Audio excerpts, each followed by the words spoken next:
Hello students, Shiv Shakti career academy की English class में स्वागत है आपका। वर्ब को आगे कंटिन्यू करते हुए आज हम लोग नॉन फाइनाइट वर्ब को पढ़ेंगे।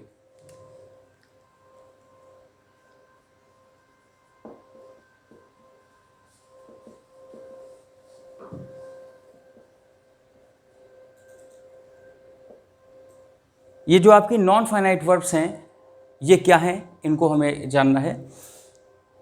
और नॉन फाइनाइट वर्ब को जानने से पहले ये ज़रूरी है कि हम पहले ये जानें कि फाइनाइट वर्ब्स क्या होती हैं।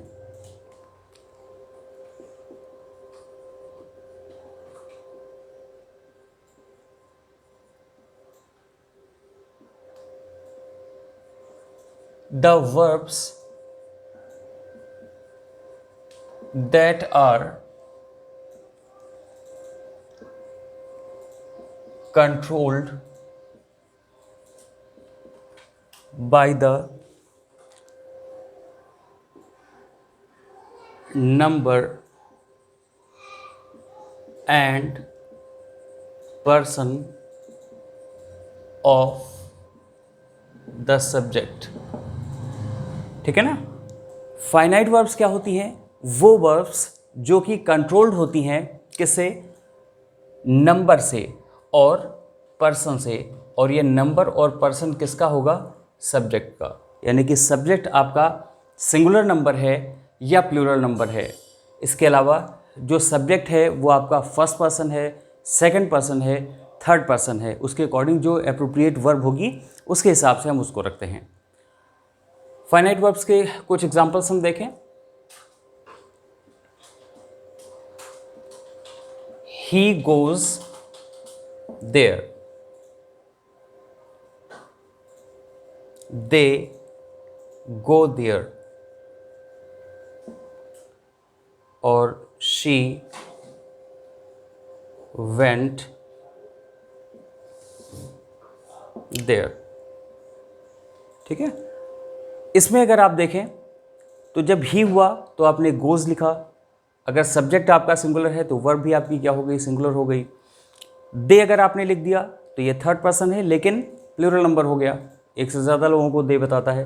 तो इसके अकॉर्डिंग आपने फिर क्या लिख दिया? गो लिख दिया। अब गोज नहीं होगा यहाँ पर, तो दे गो देयर। आप इसका टेंस भी चेंज कर सकते हैं। अगर आप पास्ट की बात बता रहे हैं तो V2 यानी वर्ब की सेकंड फॉर्म का यूज़ कर दीजिए, शी वेंट देयर।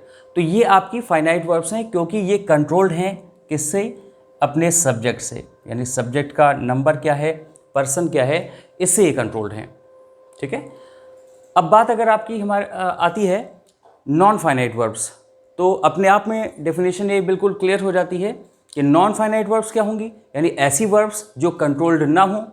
ये फाइनाइट जो है वो कंट्रोल्ड होती हैं, और जो कंट्रोल्ड या गवर्नड ना हो किससे? अपने सब्जेक्ट से, या उसके मतलब क्या नंबर है उसका, क्या पर्सन है उससे। ठीक है।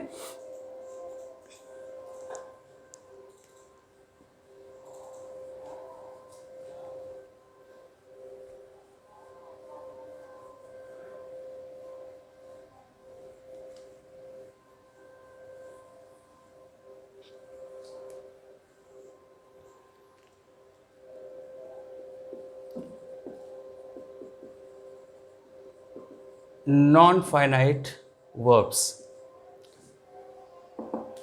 यानी हम इसको कह सकते हैं कि द वर्ब्स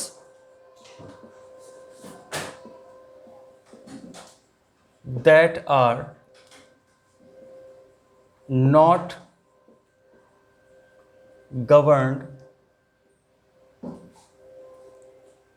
और कंट्रोल्ड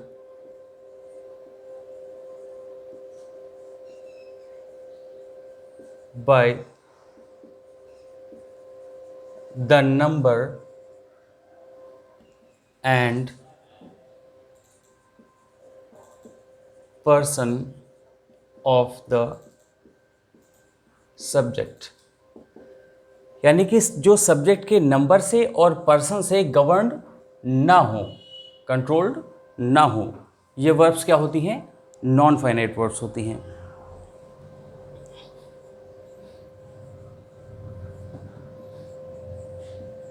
एग्जाम्पल इसका, he goes there to play.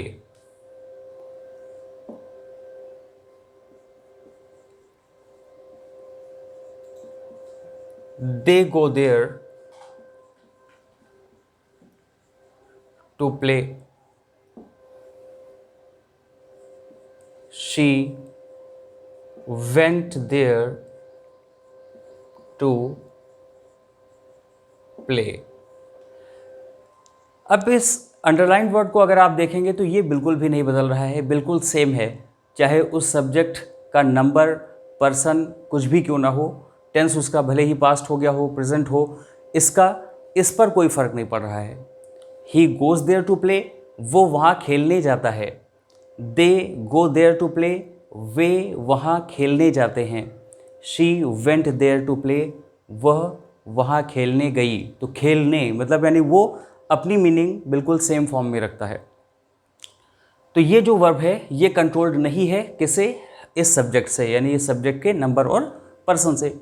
ठीक है, तो इसलिए हम इसको क्या कहेंगे, एक नॉन फाइनाइट वर्ब कहेंगे। यानी यहाँ पर जो है ये, अच्छा, एक जो आपका सेंटेंस होगा, जो सिंपल सेंटेंस होगा, उसमें एक ही मेन वर्ब हो सकती है, एक से ज़्यादा मेन वर्ब्स नहीं हो सकती। अगली वर्ब जो आएगी वो नॉन फाइनाइट वर्ब ही होगी, चाहे वो पार्टिसिपल हो, चाहे जेरंड हो और चाहे इन्फिनेटिव हो। ठीक है, तो एक जो आपका सिंपल सेंटेंस होगा उसमें केवल एक मेन वर्ब होगी। ठीक है, इसी तरह से अगर एक से ज़्यादा क्लॉजेज में अगर वो डिवाइडेड है, यानी कहने का मतलब अगर कॉम्प्लेक्स या कंपाउंड सेंटेंस है जिसमें सबऑर्डिनेट या कोऑर्डिनेट क्लॉज आई हुई है, तो फिर एक क्लॉज में एक ही मेन वर्ब होगी।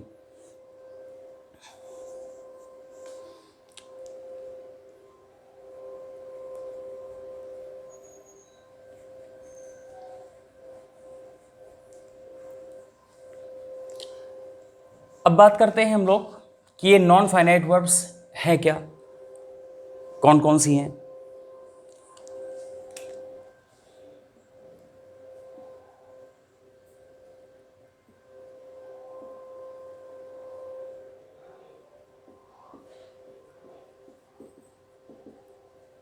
पार्टिसिपल, जेरंड और इन्फिनेटिव। जो अभी आपने टू प्ले देखा था एग्जाम्पल, वो इन्फिनेटिव का था। तो ये जो नॉन फाइनाइट वर्ब्स हैं, अच्छा, नॉन फाइनाइट वर्ब्स जो होती हैं वो एक तरफ तो वर्ब का काम करती हैं क्योंकि बेसिकली ये वर्ब होती हैं, लेकिन उस सेंटेंस में आकर के वो नाउन का या एडजेक्टिव का या एडवर्ब का इस तरह से भी काम करती हैं, इसलिए हम इनको डबल पार्ट्स ऑफ स्पीच कहते हैं। यानी एक तरफ वर्ब, दूसरी तरफ वो नाउन का भी काम कर रही हैं, तो डबल इनकी जो है भूमिका हो जाती है उस सेंटेंस में, तो डबल पार्ट्स ऑफ स्पीच। तो ये जो आपकी नॉन फाइनाइट वर्ब्स हैं वो क्या है, पार्टिसिपल हैं, जेरंड है और इन्फिनेटिव है। इस पार्टिसिपल को हम क्या कह सकते हैं, वर्बल एडजेक्टिव कह सकते हैं। वर्बल एडजेक्टिव कहने का मतलब यह है कि जनरली ये एडजेक्टिव का ही काम करता है। जनरली कहने का मतलब कभी कभी ये एडवर्ब का भी काम कर सकता है, वो आपको आगे बताया जाएगा, लेकिन मुख्य रूप से ये काम करेगा एडजेक्टिव का। ये जो आपका जेरंड है इसको हम क्या कहते हैं, वर्बल नाउन। वर्बल नाउन, इसका मतलब ये नाउन का काम करता है। ठीक है, सेंटेंस में ये नाउन का काम करेगा। इन्फिनेटिव भी क्या है, ये भी वर्बल नाउन है। हालांकि इन्फिनेटिव दो तरह से होता है, जो आपका जो है नाउन इन्फिनेटिव जो होगा वो नाउन का काम करेगा, इसके अलावा एक जेरेंडियल या क्वालिफाइंग इन्फिनेटिव होता है, वो कुछ अलग काम इसके होंगे। जो ये पार्टिसिपल है ये फिर से आपका डिवाइड हो जाता है तीन तरीके से।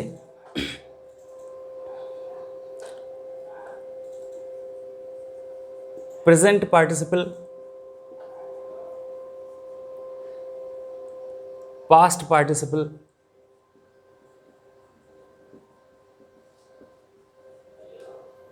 और परफेक्ट पार्टिसिपल। ठीक है ना, तो प्रेजेंट पार्टिसिपल, पास्ट पार्टिसिपल और फ्यूचर पार्टिसिपल नाम की कोई चीज़ ग्रामर में नहीं होती है। अगली क्या है, परफेक्ट पार्टिसिपल। इनका अगर स्ट्रक्चर देखें तो जो आपकी प्रेजेंट पार्टिसिपल है वो V1 प्लस ING, यानी वर्ब की फर्स्ट फॉर्म में अगर हम ING जोड़ देते हैं तो उसकी क्या कही जाती है, मतलब आपकी प्रेजेंट पार्टिसिपल फॉर्म कही जाती है। Past participle form V3, second form नहीं, सेकंड फॉर्म क्या होती है, पास्ट फॉर्म होती है, और जो थर्ड फॉर्म होती है वो पास्ट पार्टिसिपल फॉर्म होती है, क्योंकि जो एडजेक्टिव का काम करेगी वो थर्ड फॉर्म होगी, सेकंड फॉर्म कभी एडजेक्टिव का काम नहीं करेगी। जैसे आप ब्रोक टॉय आप कभी नहीं कह सकते हैं, आप ब्रोकन टॉय कहेंगे, ठीक है ना। तो ब्रोकन क्या हो गई, थर्ड फॉर्म हो गई। तो अब ये हुआ थर्ड फॉर्म आपकी पास्ट पार्टिसिपल का काम करेगी। इसके अलावा परफेक्ट पार्टिसिपल, अब ये जो आपका परफेक्ट पार्टिसिपल है वो हैविंग प्लस V3, अगर पैसिव वॉइस हो जाता है तो हैविंग बीन,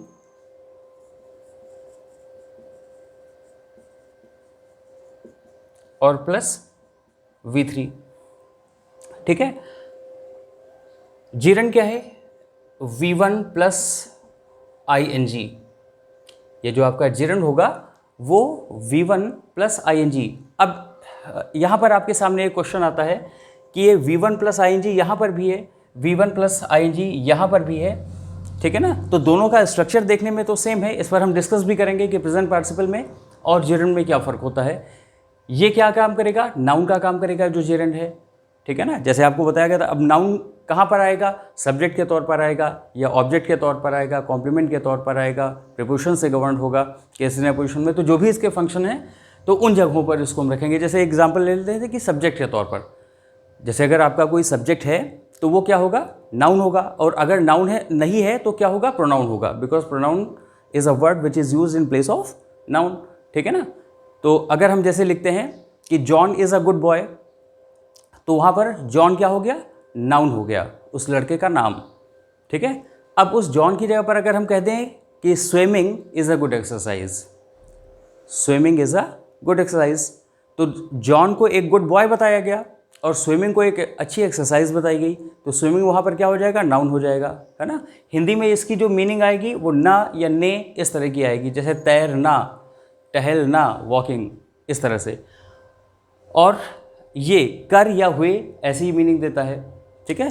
जैसे कह दिया जाए कि आ बर्निंग शिप, आ बर्निंग शिप, तो बर्निंग ING वहाँ पर आया, लेकिन वो शिप की एडजेक्टिव को बता रहा है, विशेषता को बता रहा है। तो जलता हुआ, वहाँ पर जलना नहीं बल्कि जलता हुआ ये कहा जाएगा। तो ये फर्स्ट फॉर्म आपकी हो जाएगी। और ये जो आपका इन्फिनेटिव है ये 2 प्लस V1, जैसे अभी हमने देखा ही था टू प्ले जब आया था। और अगर ये पैसिव वॉइस में हो जाएगा तो 2B प्लस V3, ठीक है ना, 2B प्लस V3, यह to be done, to be written, इस तरह से। और इसको आप अलग अलग यानी कि जो है इंडेफिनिट यानी सिंपल में, कंटिन्यूअस में, परफेक्ट और परफेक्ट कंटिन्यूअस में, हर तरह से चारों तरीके से आप यूज़ कर सकते हैं, ठीक है ना। जैसे 2 प्लस V1 आ जाएगा, 2B ING फॉर्म, जैसे 2B उसके बाद फिर वेटिंग, जैसे टू बी वेटिंग फॉर, इस तरह से कहा जाएगा। या टू हैव रिटन यानी हैव और थर्ड फॉर्म परफेक्ट टेंस में भी आ जाएगा। या जैसे टू हैव बीन वेटिंग, उसके बाद फिर कुछ टाइम जैसे दे दिया गया, सिंस 2 o'clock। तो इस तरह से सारे टेंसेस में आप इसको यूज़ करेंगे। इस पर जब हम लोग आएंगे तो फिर बाद में बात होगी। सबसे पहले आते हैं पार्टिसिपल पर, एक एक करके इन पर हम लोग डिस्कस करते हैं।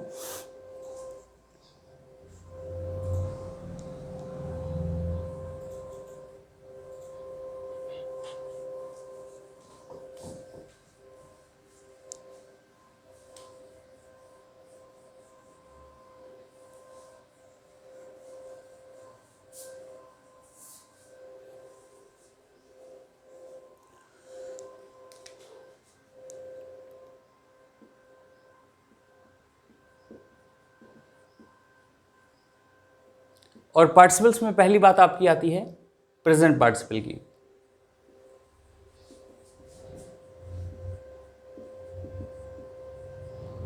जो प्रेजेंट पार्टिसिपल है इसका क्या फंक्शन होगा सेंटेंस में, ये हमको देखना है।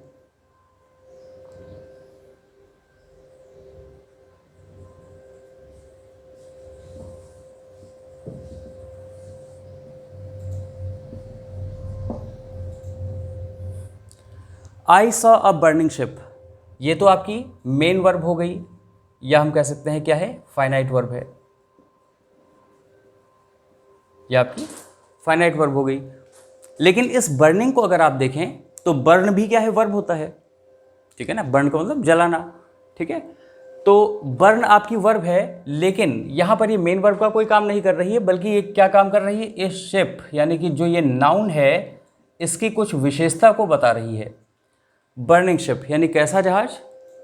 जैसे अगर हम कैसा का क्वेश्चन करेंगे, अगर कैसे कहेंगे, कैसे मतलब तरीके को बताएगा, मैनर को बताएगा, तो वो एडवर्ब होता है। जैसे लाउडली, केयरफुली, तो ये कैसे, और कैसा मतलब किस तरह का, वो एडजेक्टिव। जैसे कैसा लड़का तो अच्छा लड़का, है ना, अ गुड बॉय, तो एडजेक्टिव का काम करेगा। तो कैसा शिप यानी बर्निंग, जलता हुआ, तो ये आपकी क्या हो गई, प्रेजेंट पार्टिसिपल, क्योंकि वर्ब की फर्स्ट फॉर्म प्लस आईएनजी। ये टेंस आपका पास्ट है, लेकिन प्रेजेंट पार्टिसिपल, क्योंकि जिस समय देखा गया उस समय प्रेजेंट में ये काम हो रहा था, तो इस वजह से इसको हम क्या कहेंगे, प्रेजेंट पार्टिसिपल कहेंगे। तो किसी नाउन की विशेषता बताने के लिए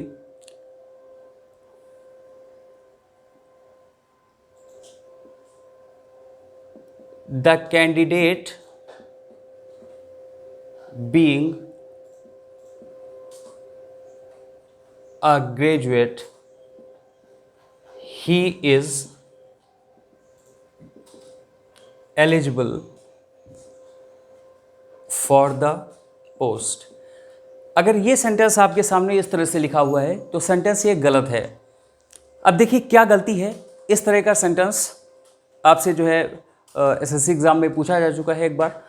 तो यहाँ पर लिखा हुआ है कि the candidate being a graduate, graduate being मतलब होने की, बी मतलब होना, आईएनजी फॉर्म यहाँ पर आ गई कि बीइंग अ ग्रेजुएट मतलब ग्रेजुएट होने की वजह से ही इज़ एलिजिबल मतलब वो एलिजिबल है फॉर द पोस्ट, पोस्ट के लिए। अब यहाँ पर अगर आप देखेंगे तो ये बीइंग, बीइंग अब ये मेन वर्ब नहीं है, क्योंकि आईएनजी फॉर्म मेन वर्ब तभी हो सकती है जब उससे पहले कोई ऑक्सिलरी वर्ब यानी हेल्पिंग वर्ब आए। जैसे अगर he reading a book, he reading नहीं कह सकते, he is reading a book, he has been reading a book for 2 hours, इसी तरह से तो हम कहेंगे। तो इसका मतलब क्या हुआ कि आईएनजी फॉर्म मेन वर्ब तभी बन सकती है जब उससे पहले कोई हेल्पिंग वर्ब आए। अब यहाँ पर इससे पहले कोई हेल्पिंग वर्ब नहीं है, इसका मतलब क्या है कि ये मेन वर्ब कतई नहीं हो सकती है। अब यहाँ पर इज़, ये आपकी मेन वर्ब का काम कर रही है। अब यहाँ पर ये हेल्पिंग वर्ब नहीं, क्योंकि इसके बाद दूसरी कोई वर्ब नहीं आई है। मैंने आपको वर्ब के पहले लेक्चर में बताया था कि ये कब मेन वर्ब का काम करने लगती हैं, ठीक है। तो अब यहाँ पर ये जो आपकी वर्ब है, अब किसी एक वर्ब यानी जो मेन वर्ब है उसका सब्जेक्ट एक ही रहेगा, ठीक है। अब इसका सब्जेक्ट ही भी बन रहा है और इसका सब्जेक्ट द कैंडिडेट भी बन रहा है, यानी कि कौन एलिजिबल है पोस्ट के लिए, कैंडिडेट है। और क्यों है, बीइंग अ ग्रेजुएट, ग्रेजुएट होने की वजह से। तो दो सब्जेक्ट हम ला नहीं सकते। इसका मतलब क्या हुआ, the candidate is eligible for the post, यानी जो कैंडिडेट है वो एलिजिबल है पोस्ट के लिए। और किस लिए, बीइंग अ ग्रेजुएट। तो बीइंग अ ग्रेजुएट किसकी विशेषता को बता रहा है, ये कैंडिडेट की विशेषता को बता रहा है, ठीक है ना। तो ये कैंडिडेट की एडजेक्टिव का ये काम कर रही है फ्रेज। फ्रेज का मतलब एक से अधिक शब्द जिसमें मेन वर्ब ना आई हुई हो, ठीक है, तो उसको हम फ्रेज कहेंगे। तो the candidate being a graduate is eligible for the post, ये आपका करेक्ट सेंटेंस यहाँ पर हुआ।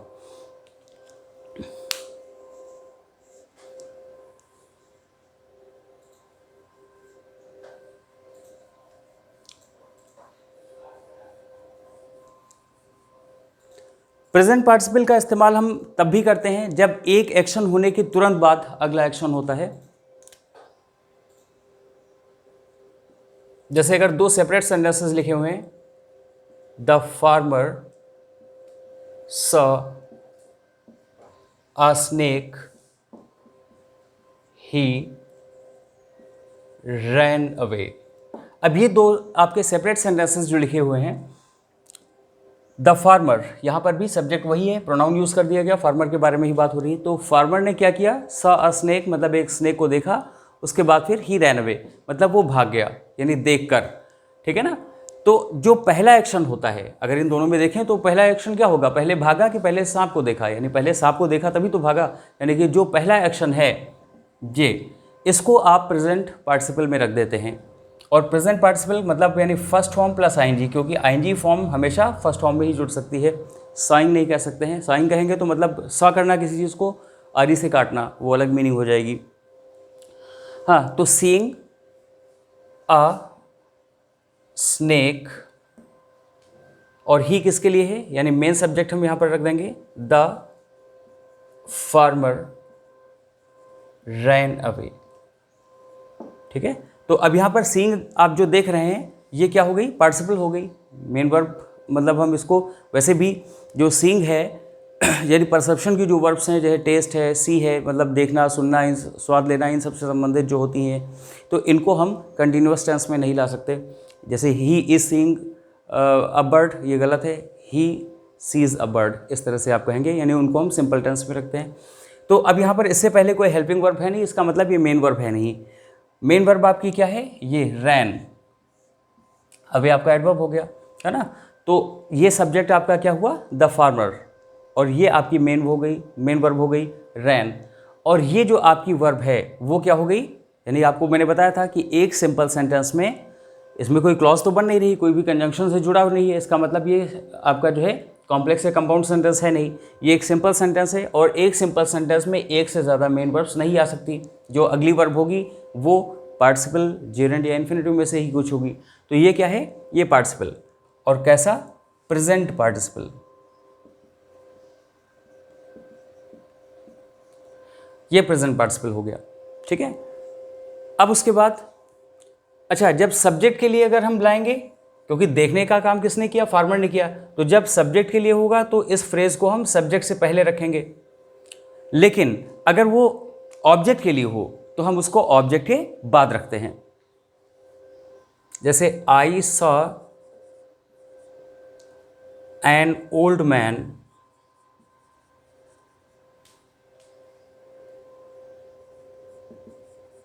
सिटिंग अंडर अ ट्री, यानी मैंने एक ओल्ड मैन को देखा, और उस ओल्ड मैन के बारे में बात क्या आ रही है, सिटिंग अंडर अ ट्री, मतलब एक पेड़ के जो नीचे बैठा हुआ था। अगर इसको कॉम्प्लेक्स सेंटेंस में आप करेंगे तो क्या हो जाएगा, I saw an old man who was sitting under a tree. यहाँ पर प्रीपोजिशन एक चीज़ और ध्यान रखेंगे, अगर ट्री है तो अंडर कहा जाएगा कि पेड़ के नीचे, उसकी छाया में। लेकिन अगर शेड कहा जाता है तो इन द शेड ऑफ, यानी कि अगर जो ट्री है तो इसका मतलब अगर कोई पर्सन इसके नीचे बैठा है तो अंडर कहा जाएगा, ठीक है, अंडर अ ट्री। लेकिन जो इसकी छाया होगी, ठीक है, तो उसके नीचे नहीं, उसके नीचे तो मतलब क्या ज़मीन में गड्ढा खोद करके नहीं बैठेगा। तो यहाँ पर क्या हुआ कि इन द शेड, मतलब इस दायरे के अंदर बैठेगा, तब फिर in the shade of a tree कहा जाता है। कई बार ये कॉम्पिटिटिव एग्जाम्स में पूछा गया, अंडर और इन दोनों प्रीपोजिशन दिए गए, तो तमाम बच्चों ने कर दिया under the shade of a tree, तो गलत हो जाएगा। अंडर अ ट्री होता है या अंडर द ट्री होगा, जैसा भी डिफरेंस हो वहाँ पर, और in the shade of a tree या in the shade of the tree ये कहेंगे। अब यहाँ पर जब ऑब्जेक्ट के लिए हो तो हम क्या करेंगे, ऑब्जेक्ट के बाद, क्योंकि अगर हम इस चीज़ को उठा करके अगर हम सब्जेक्ट से पहले रख देंगे तो ये सब्जेक्ट के लिए लागू हो जाएगा। अब इस कन्फ्यूज़न को थोड़ा सा हम लोग और क्लियर करते हैं, किस तरह से इसमें दिक्कतें आती हैं, कैसे उनको हम हटाएं।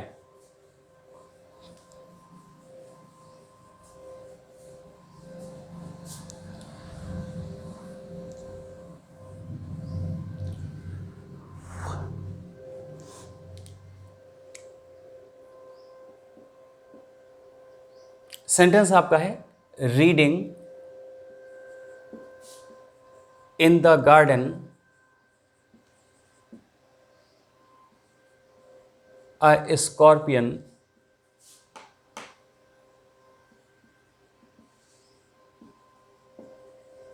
Stung him. स्टिंग का मतलब डंक मारना, सेकंड फॉर्म हो गई स्टंग। अब यहाँ पर क्या लिखा हुआ है, रीडिंग इन द गार्डन, मतलब गार्डन में पढ़ते हुए, अ स्कॉर्पियन स्टंग हिम, मतलब एक बिच्छू ने उसको डंक मार दिया। तो यहाँ पर जो आपका सब्जेक्ट बन रहा है वो क्या है, स्कॉर्पियन, ये आपकी वर्ब हो गई, ठीक है। और इस सब्जेक्ट के लिए जो आपका फ्रेज आया है रीडिंग इन द गार्डन, तो ये नेचुरली क्या हो जाता है, इस सब्जेक्ट के लिए लागू हो जाता है। तो इसका मतलब रीडिंग का काम कौन कर रहा था, बिच्छू कर रहा था। अगर इस सेंटेंस को हम एनालाइज करें तो इसकी मीनिंग क्या निकलेगी कि a scorpion was reading in the garden, और उसके बाद फिर इट स्टंग हिम। इट किसके लिए, स्कॉर्पियन के लिए, तो गलत है। तो इसका मतलब क्योंकि जो स्कॉर्पियन है वो पढ़ने का काम नहीं कर सकता, तो जो आपका सब्जेक्ट ऑफ रेफरेंस है वो गलत हो गया है यहाँ पर। तो पढ़ने का काम कौन, वो कर रहा था, और ये यहाँ पर है, ऑब्जेक्ट में है। और ऑब्जेक्ट को अगर आप सब्जेक्ट बनाएंगे तो क्या करना होगा, आपको पैसिवाइज करनी होगी। तो यानी आ स्कॉर्पियन स्टंग हिम को आपको क्या लिखना पड़ेगा, ही वॉज स्टंग, थर्ड फॉर्म भी स्टंग ही रहेगी, sting stung stung by a scorpion. अब यहाँ पर जो आपका सब्जेक्ट ही हो गया तो इसके लिए ये लागू हो गया, यानी कि ही जो है वो रीडिंग का काम कर रहा था, यानी reading in the garden he was stung by a scorpion. या फिर आप इसको एक कॉम्प्लेक्स सेंटेंस बना दें, यानी वाइल, अगर काम कंटिन्यू है तो हम वाइल का यूज करेंगे। While he was reading in the garden, comma, a scorpion stung him. तो अब यहाँ पर अगर देखा जाए तो स्कॉर्पियन आपने आगे किया, लेकिन क्योंकि इस वर्ब का सब्जेक्ट आपका अलग हो गया और वॉज रीडिंग आपको बताया गया, आईएनजी फॉर्म से पहले अगर बी वर्ब आ गई, बी वर्ब मतलब इज एम आर या वॉज वर्ब कुछ भी हो गया है ना, तो वो क्या कर देगी, उसको मेन वर्ब बना देगी। तो अब ये मेन वर्ब है और ये हेल्पिंग वर्ब हो गई और इसके लिए सब्जेक्ट इसका अलग हो गया। तो दोनों वर्ब्स के अलग अलग सब्जेक्ट्स हो गए, इसलिए ये सेंटेंस पूरी तरह से सही है। इसमें दो क्लॉज हो गई, दो सब्जेक्ट और प्रेडिकेट्स अलग अलग हैं, ठीक है। तो इस वजह से ये एक कॉम्प्लेक्स सेंटेंस हो गया। यहाँ पर क्या है कि रीडिंग इन द गार्डन और he was stung by a scorpion, ये एक आपका सिंपल सेंटेंस होगा।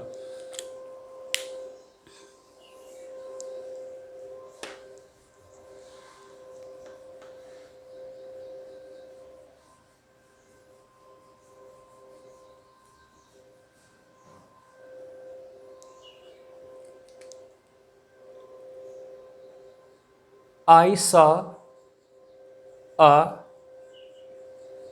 dead horse crossing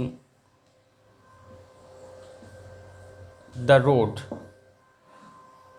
अभी हमने सब्जेक्ट से पहले जब उस पार्टिसिपल फ्रेज का यूज़ किया था तो वो वहाँ पर गलत था, क्योंकि वो सब्जेक्ट के लिए लागू नहीं हो रहा था, ठीक है ना, स्कॉर्पियन के लिए नहीं लागू हो रहा था। अब ऑब्जेक्ट को हमको सब्जेक्ट बनाना पड़ा था। यहाँ पर क्या है, I saw a dead horse crossing the road, और आपको मैंने बताया कि आईएनजी फॉर्म ये आपकी जो फ्रेज यूज़ हो रही है क्रॉसिंग द रोड, अगर ऑब्जेक्ट के बाद आया है, अगर ऑब्जेक्ट के बाद आया है तो क्या है कि ऑब्जेक्ट के लिए लागू हो रहा है। तो इसका मतलब डेड हॉर्स के बारे में क्या बात हो रही कि क्रॉसिंग द रोड, वो रोड को क्रॉस कर रहा था। अब वो तो दुनिया ही क्रॉस कर गया, वो रोड नहीं क्रॉस कर सकता, ठीक है। तो अब यहाँ पर क्या बात आई कि ये जो फ्रेज है यहाँ पर ये गलत है, क्योंकि रोड को पार करने का काम एक मरा हुआ घोड़ा नहीं कर सकता। यानी ये जो है किसके लिए होना चाहिए, सब्जेक्ट के लिए होना चाहिए, है ना। तो अब यहाँ पर ये हो जाएगा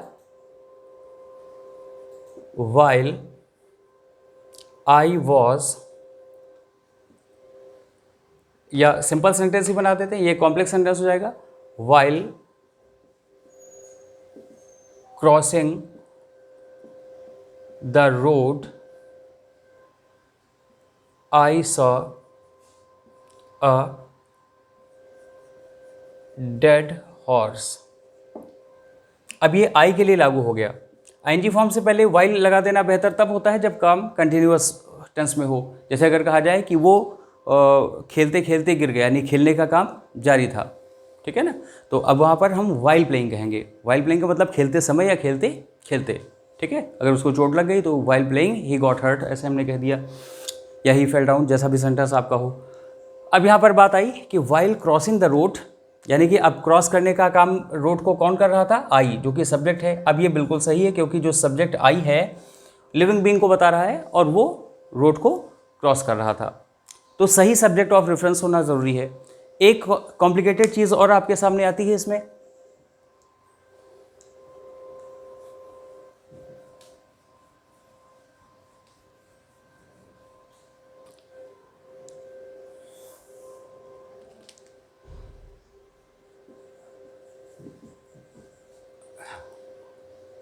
being Sunday they did not go to school। अब अगर आप इसकी मीनिंग निकालते हैं तो आपको सही सही निकलती पता चलती है कि बीइंग संडे, संडे होने की वजह से they did not go to school, वे स्कूल नहीं गए। लेकिन आपको हमेशा ये चीज़ ध्यान रखनी है, जो आपका सब्जेक्ट है ये फ्रेज़ उसी के लिए यूज़ होगी। जैसे अगर ये लिखा हुआ है कि being thirsty he drank water, तो ये सेंटेंस आपका बिल्कुल सही है। क्यों सही है? क्योंकि दोनों का सब्जेक्ट एक है। जो थर्स्टी था वो भी कौन, ही, अगर इस सेंटेंस को हम एनालाइज करें, अलग अलग करें, तो क्या हो जाएगा, ही वॉज थर्स्टी। वॉज क्यों हुआ, क्योंकि यहाँ पर ड्रैंक पास्ट में लिखा हुआ है, मेन वर्ब आपकी पास्ट में है, तो दोनों हमको सेंटेंसेस पास्ट में ही लिखने हैं। तो क्या हो जाएगा, ही वॉज थर्स्टी और ही ड्रैंक वाटर, मतलब वो प्यासा था और उसने पानी पिया। यहाँ पर क्या है, दे जो आया है, तो they did not go to school, और यहाँ पर बीइंग संडे मतलब वे लोग खुद संडे थे, तो लोग तो संडे होंगे नहीं, समझ रहे हैं। अगर इस सेंटेंस को हम एनालाइज करें तो क्या हो जाएगा कि दे वर संडे मतलब वे लोग संडे थे, और they did not go to school, तो ये तो कोई मीनिंगफुल बात हुई नहीं। तो इस वजह से हमको क्या करना पड़ेगा, इट का यूज करना पड़ेगा, it being Sunday, it being Sunday. क्योंकि अगर इस सेंटेंस को अलग अलग हम लिखेंगे तो क्या हो जाएगा, इट वॉज संडे, दिन को बताने के लिए इट का यूज करेंगे, इट वॉज संडे। फिर अगला सेंटेंस क्या होगा, they did not go to school, समझ आए। तो जब दोनों के सब्जेक्ट्स आपके अलग अलग हो गए तो फिर यहां पर ये इट, ये जो आपका सब्जेक्ट है, ये इस बीइंग से पहले आपको लाना पड़ेगा, ठीक है ना। तो यहाँ पर ये जो बीइंग है, अब ये इस जो आपका मेन सब्जेक्ट है जो कि इस वर्ब से जुड़ा हुआ है, इसे एब्सोल्यूट हो गया, यानी स्वतंत्र हो गया, अलग हो गया, ठीक है। तो ये आपका पार्टिसिपल का यूज़ था। अब थोड़ा सा एक डिफरेंस ज़रा देख लेते हैं कि जो जेरेंड है और प्रेजेंट पार्टिसिपल है, इसमें क्या फ़र्क है।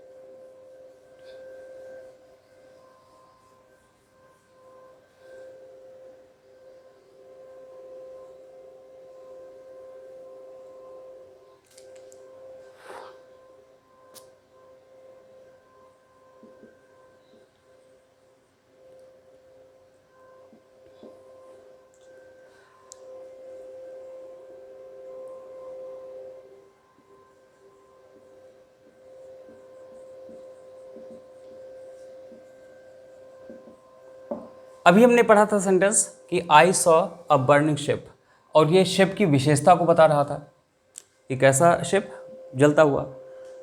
अब एक सेंटेंस लिखा हुआ है, आई लाइक रीडिंग, ठीक है ना।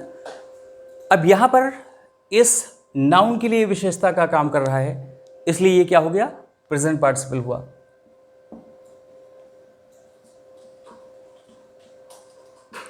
और यहां पर क्या है, ये ऑब्जेक्ट का काम कर रहा है, और जो ऑब्जेक्ट होगा वो या तो कोई नाउन होगा या प्रोनाउन होगा। प्रोनाउन तो ये कतई है नहीं, इसका मतलब ये कैसा है, नाउन है। और कैसा नाउन है, वर्बल नाउन, क्योंकि वर्ब से बना हुआ है। आई लाइक रीडिंग मतलब मुझे पढ़ना पसंद है, ठीक है, ये नाउन की जगह पर ही रखा है, और ये वर्बल नाउन होता है आपका। जैसे हम यहाँ पर दूसरा शब्द भी रख सकते हैं, आई लाइक आइसक्रीम, तो आइसक्रीम क्या हो जाएगा, नाउन हो जाएगा, ठीक है। तो उसी तरह से आई लाइक रीडिंग। अब इसमें अगर हम चाहें तो इसका भी ऑब्जेक्ट आगे जोड़ सकते हैं, आई लाइक रीडिंग बुक्स। अब यहां पर भी नाउन इसके बाद है, और इस आईएनजी फॉर्म के बाद भी नाउन है, लेकिन इसकी ये विशेषता बता रहा है, लेकिन इसकी ये विशेषता नहीं बता रहा है कि कैसी बुक्स, रीडिंग बुक्स, पढ़ती हुई किताबें। जैसे यहाँ पर जलता हुआ जहाज, लेकिन ये बुक्स की विशेषता नहीं है, बल्कि ये इस रीडिंग का ऑब्जेक्ट बन रहा है, यानी कि इस जेरंड का ऑब्जेक्ट बन रहा है।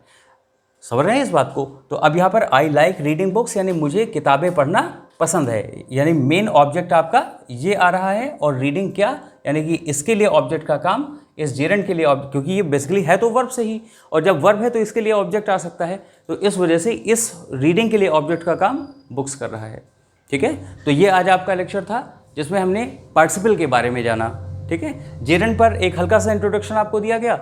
अब अगले लेक्चर में हम जेरंड को आगे कंटिन्यू करेंगे। Okay, thank you.